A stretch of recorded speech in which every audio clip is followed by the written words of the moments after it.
फिल्मों में अक्सर आपने देखा होगा कि एक कटघरे में आरोपी खड़ा है, दूसरे में कोई गवाह खड़ा है, सामने ऊंची कुर्सी पे जज साहब बैठे हैं और इन सब के बीच में एक मूर्ति रखी होती थी और उस मूर्ति की आंखों पर एक पट्टी बंधी होती थी, एक हाथ में तराजू था और एक हाथ में तलवार।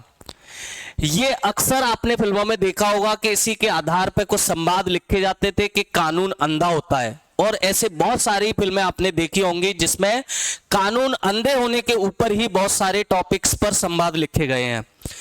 लेकिन अब ये पूरी तस्वीर बदल गई है, न्याय की मूर्ति की आंखों से पट्टी हटा दी गई है। जी हां, और दूसरे हाथ में जो तलवार थी, अब वो तलवार भी हटा दी गई है और उसकी जगह संविधान ने ले ली है।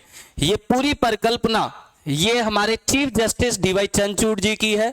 अभी सुप्रीम कोर्ट के जो जजों की लाइब्रेरी है उसमें ये नई मूर्ति लगाई गई है। स्टैच्यू ऑफ जस्टिस की ये जो नई फॉर्म है, ये जो नया रूप है, इसके क्या मायने हैं? न्याय की देवी की मूर्ति के एक हाथ में तराजू का मतलब है कि अदालत में हर पक्ष की तरफ से पेश किए गए सबूतों को तौला जाएगा।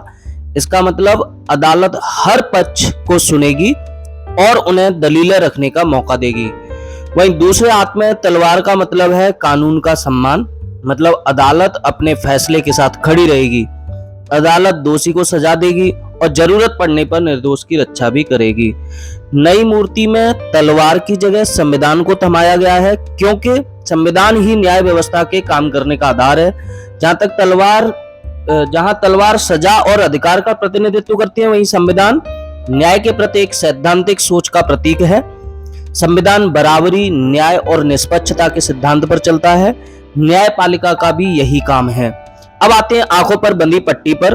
आंखों पर बंधी पट्टी मुख्य तौर पर यह दिखाती है कि कानून निष्पक्ष है और केवल सबूतों के आधार पर अपना काम करता है।